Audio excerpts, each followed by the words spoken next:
On every single social dance floor I visit, there is always that one woman who catches my eye. I find her to be truly and undeniably attractive. And do you know what I do? Nothing. I don't even dare to head in her direction. And when I finally do work up the courage to ask her, something happens that makes me angry at myself. My mind goes completely blank. Suddenly, I don't know which moves I can do anymore. I dance my basic step like a little boy. I try to do everything right, and then I even apologize for nothing. And I act like a complete idiot, yeah? I know how to dance, I've been doing it for years, and a few weeks later, I ask someone to dance when I'm not thinking anything of it, and I'm completely relaxed. I just think, okay, let's just dance one. And that dance turned out to be one of the best of the entire evening. And both times, it was me.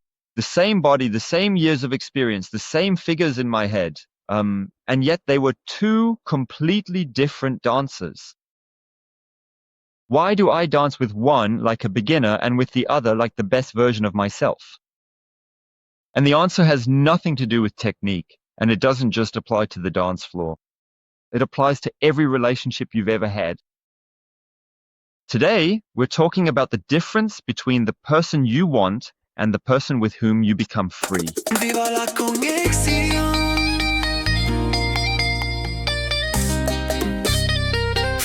Bachata Café. I'm Eddie. Welcome to Bachata Cafe. This is about dance, intimacy, and psychology. Let's get straight to chapter 1. The ego seeks the strongest stimulus. We are constantly talking about who we find attractive, who stimulates us, who we can't get out of our heads. But we ask ourselves far too rarely, does this person actually suit me? Not, does the person look good? Not, are they exciting? Not, do others want them too? But rather, what happens to me when I am connected to this person? Do I become freer? Do I become calmer? Do I become clearer? Do I become more myself? Or do I become smaller, more insecure, more tense, or perhaps even more controlling? And I am saying this deliberately from a male perspective. You see a woman and think, wow, she looks amazing. She has this charisma. If she is by my side, then that says something about me. And honestly, attraction is real. Looks are important. Physical appeal is simply biologically there. And it would be a lie to pretend that it doesn't play a role. But the mistake begins when this appeal takes over the entire decision. When beauty weighs more than character, when tension weighs more than emotional stability, when status weighs more than values, when the ego is louder than the body. And now comes the twist that gets uncomfortable. Because sometimes you don't actually want this person. You want to win them over. You want this specific person to choose you. You want to prove that you can keep up. You want that inner feeling, if they want me, oh, then I am finally enough. And in that moment, it's no longer about connection, it's about self-worth. Then the other person is no longer a partner. Then they are proof, a trophy, a projection screen. And that is exactly how relationships are formed, that look good from the outside, but are just pure stress on the inside. You want this person, but you don't become free when you're with them. You become tense, you become strategic, you become jealous, and then you call that passion or chemistry or, yeah, it's just intense. But sometimes intensity is just a nervous system that cannot find rest. And if you're thinking now that this is a relationship issue and has nothing to do with dancing, then pay attention. On the dance floor, you see the same pattern in 3 minutes, and I am the best example of that. Let's move on to chapter 2, the mirror. When you are busy proving yourself instead of dancing. Let's come back to me and this woman I find attractive. What is actually happening there? I go over, I ask her, and the dance begins. And internally, something happens immediately. I want to be good. I don't want to do anything wrong. I want to show right away that I can lead. I don't want to seem boring, and after 8 beats, I'm already thinking, do I need to do something intense now? Is she judging me right now? Is she having fun? Am I actually good enough? And at that exact moment, I'm out. Not because I can't do anything technically, yeah, but because my system goes into performance mode. I'm no longer dancing from connection. I'm dancing to pass the test, and you can feel that. My leading becomes tighter, my timing becomes harder, my creativity goes down, and I'm not really hearing the music anymore. I'm no longer in my body, I'm in my head. And as soon as you're in your head, bachata gets smaller. Bachata doesn't live on fear, bachata lives on presence. And the absurd thing about it is, I do exactly the opposite of what would work. I want to impress, and I get worse because of it. I want to please, and I lose exactly the ease that makes a dance so beautiful. And I apologize for mistakes that wouldn't have happened at all without my tension. And in case you think this is just my problem, well, DJ Obi said exactly that in special episode 4, part 3. Almost everyone on the dance floor is insecure, even those who seem confident. We just don't see it because everyone is hiding it. And that is the core of it. You cannot be connected and want to prove yourself at the same time. One excludes the other, and that applies one-to-one to relationships. If you constantly have to perform for someone, you are not in a state of intimacy. You are in an examination. Now let's move on to our next topic, Chapter 3, The Inconspicuous Dancer. And now I want to say something about the other dance, the one I hadn't expected at all. I asked her to dance and didn't think anything of it. So she wasn't the most conspicuous person in the room, and I was completely relaxed and just thought, okay, let's just dance. And then she started, this woman had musicality. She could move her body in ways I hadn't known before. She told me she had done ballet at some point, hip-hop, and so on. She doesn't have an athlete's body, and it wasn't a show or an attempt to stand out either. She just moved incredibly well and had fun doing it, and yet she still let herself be led. And I was genuinely shocked. In a positive sense, that is. I just hadn't expected there to be someone who could dance like that. But now, the honest question to myself, why was I so surprised? Because I had judged her beforehand based on her appearance, not on what she was capable of. Not on what might have been possible between us, but based on her appearance. And if you really think about it, what was actually the single best part about that entire dance performance? Not what she could do, but what happened to me. I became calm, I breathed differently. I didn't have to prove anything. And suddenly, I became better. Not because I had learned any new moves in 10 seconds, but because my body was free. I felt things more clearly, I became more creative. I played with the music. I actually dared to take some meaningful pauses as well. I dared to just simply dance in the moment. And honestly, that is exactly what, yes, true compatibility really is all about. Some people simply bring out the best version of you. Not because they push you, but because you don't have to fight against yourself when you're with them. And that is the question that counts. Not, does she look good? Not, does she have a certain level? But what happens to me in this connection? Do I become bigger? Do I become smaller? Do I become freer? Do I become more restricted? Do I become braver? Do I become more cautious? And this question applies to dance just as much as it does to love. Quick break. Coming up next is the part I enjoy the least myself, namely why we choose exactly the people we feel we have to prove ourselves to. If this episode has given you something so far, subscribe to Bachata Cafe on YouTube or follow me on Spotify. Your brain does it automatically anyway when something is good. Trust your impulse. Let's move on to Chapter 4, the internal job interview. Why do we still want the people we feel we have to prove ourselves to? In episode 6, I explained that this is no coincidence. You don't attract the person you want. You attract the one who fits your inner world. If you want to listen to that, you'll find the episode linked.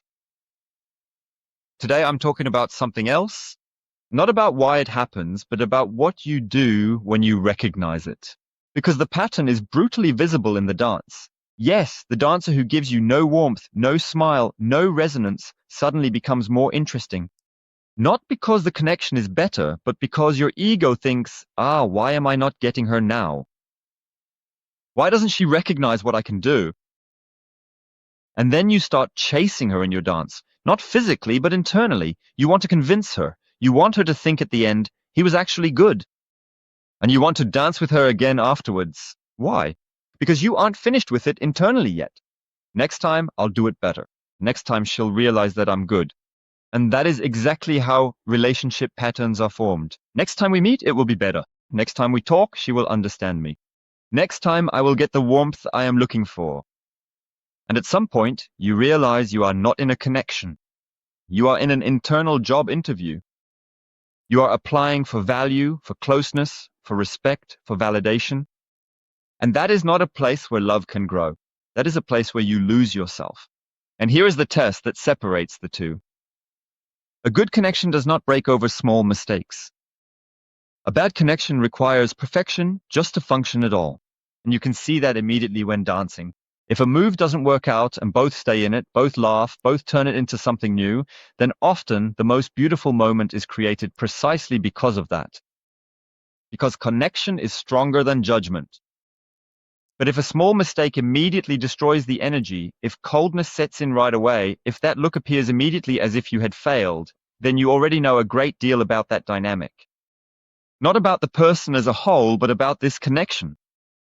It gives you no space, and without space, there is no creativity. Without safety, there is no depth. Without trust, there is no play. And bachata without play is just movement. Let's move on to part 5 or chapter 5. Maturity does not mean wanting less. And now comes the part that I need to clarify so that no wrong impression is created here. It is not about only choosing people who are convenient. It is not about downplaying attraction, and it is also not about killing passion. It is not about saying that the main thing is that someone is nice. Maturity does not mean that you stop wanting. Maturity means that you choose based on more than one signal. Choosing immaturely means a single signal decides everything. So usually the stimulus, she looks amazing, so I want her, period. And everything else is ignored. Or how she treats people, whether she listens or whether you can even breathe next to her. Choosing more intelligently doesn't mean less fire. Yes, the attraction can stay. The attraction is real, but it no longer decides everything on its own. You don't just ask yourself, does this person attract me? You also ask, how do I feel after 2 hours with her? You are allowed to want beauty. You are allowed to want attraction. You are allowed to want excitement. You are allowed to want passion, but not without respect, not without values, not without emotional security, not without a real fit. And if the attraction is there, but the rest is missing, then you are allowed to say, nice, but not for me. And it looks exactly the same on the dance floor. It is immature to ask the same person to dance 3 times, even though they treat you coldly every time just because your ego wants to crack them. It is intelligent to feel the attraction, to leave it be, and instead dance with the person with whom something real is actually developing. Because if you only follow the strongest attraction, you will always end up where you have to prove yourself the most. And if you always end up where you have to prove yourself, at some point you will believe that you are never enough. Maybe you are enough, just not for every dynamic. And not every dynamic deserves your energy. And the good thing is, you can practice this on the dance floor. That costs you 3 minutes instead of 3 years. Next time you're at a social, pay attention to how people react when something doesn't go perfectly. How does someone react to a mistake? How does someone react to simplicity? How does someone react to a pause? Can this person enjoy it, or do they constantly need more? Can this person create something with you, or are they just consuming your dance? Because some people aren't really dancing with you. They expect you to entertain them, to deliver, to impress, but they don't bring any openness themselves. And then the dance is no longer a partnership, it becomes a test. And it works the same way in love. One person expects the other to maintain the mood, provide security, be interesting, do everything right, yet they bring no presence, no warmth, and no responsibility themselves. And that is not a partnership, that is a major imbalance. And with that, we arrive at the question that carries this episode. Most people ask themselves, does this person want me? The better question is, do I like who I become next to this person? Do I become clearer or more insecure next to them? Do I become more loving or more tactical? Do I become calmer and more present? Or do I become needy and controlling? Do I become more creative or do I lose my naturalness? And in dance, you can ask exactly the same thing. Not, is she good enough? But rather, what is created between us? Am I free? Can I breathe? Can I lead without pushing? Can I play without performing? Can I make mistakes without immediately feeling bad about myself? If so, then it is something valuable. Maybe not romantic, maybe not dramatic, maybe not spectacular, but real.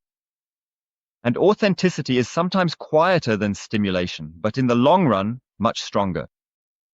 I believe many people miss out on exactly these genuine connections because they are addicted to strong stimuli, to people who are hard to get, to people who make them feel insecure.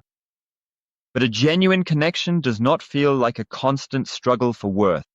A genuine connection feels like a space where something can grow.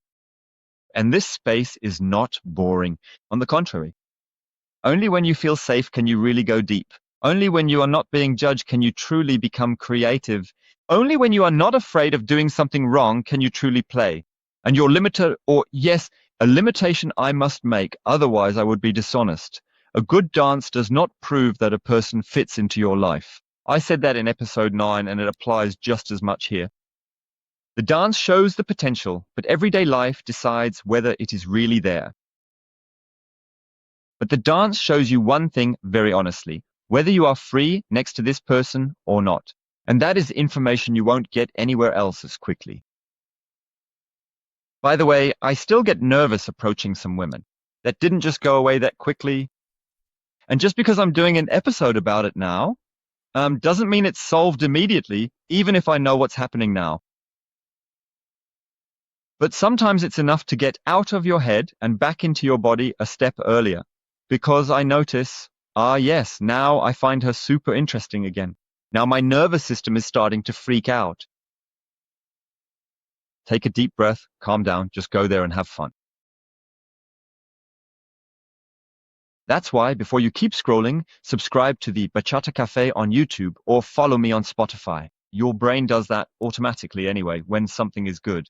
Question for the comments. Do you know this? That one dance where you really wanted to be good and that's exactly why you danced badly. And do you know the other one where you didn't think about anything and suddenly everything went smoothly? What was the difference? Write it in the comments below. I read everything. That was the Bachata Cafe. I'm Eddie.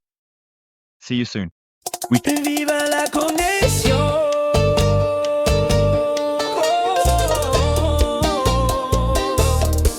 Bachata.